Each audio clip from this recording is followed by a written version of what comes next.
So, here we are at last. The final review of this sort of wave of bays. And of course, the only one it really could be is Gem. This bay is Sacred Gem, but first, let's start with the driver. And after switching locations, we're back. There was a yellow jacket over there, I'm not dealing with that. But aside from that, let's start with the driver. We have the driver stay. Of course, this is just basic. The only unique thing about it is, well, from the different drivers, is that this instead has a gap here, instead of being a full solid.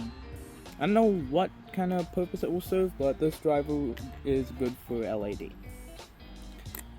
Now, let's move on to not just the driver, but the frame. This is the round frame, which can be determined by the fact it is, well, just a circle.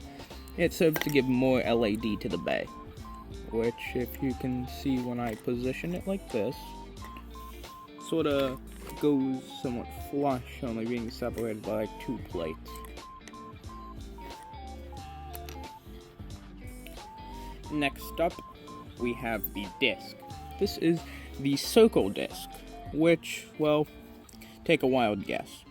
It's a circle, and it has these 4 grill pieces for some weight, but not a lot of weight. All around, it's fine. It's got 4 studs, and this is the updated plastic disc from B flew over me.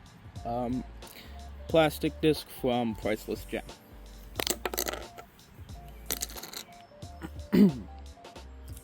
Moving on, we have the Sacred Layer base, where it contains the 2 wings that have been seen on most gems except, well, Roundabout, and then on one side it has which represents the Sapphire.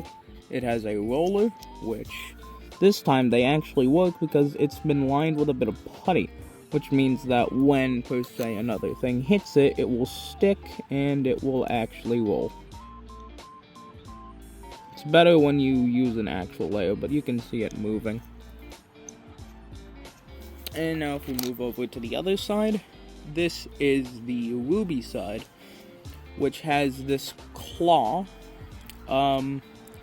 It's supposed to represent how the Sapphire side has like a roller from like Goliath, and then this side has a claw from Hydra. And yeah, all around it's a pretty simple base, and it's sort of just, you know, Decidueye. Yeah, that's honestly a joke we've been doing. So, next up we have this, the core. It's pretty basic all in all. A lot of people complain that it's an extra thing high, but it's needed for the gimmick. There's also a second version of the core, which is the design core. I can show you guys it in a bit. However, you know, I don't have it out with me right now. But there's one last thing you might be wondering about. Why the gap? Well, this is for another gimmick, weight shift. By putting 2 washers in here, then topping it off with this small washer, it allows this to go to different corners and give more weight to one side, then one more to another, then again, then again, then again. It's sealed in with the core. As you can see, I've done a good amount of testing with it with all the scuffs over it. And to put it together, you will take the disc, align the silver sides with these. You can do it with both of them, honestly.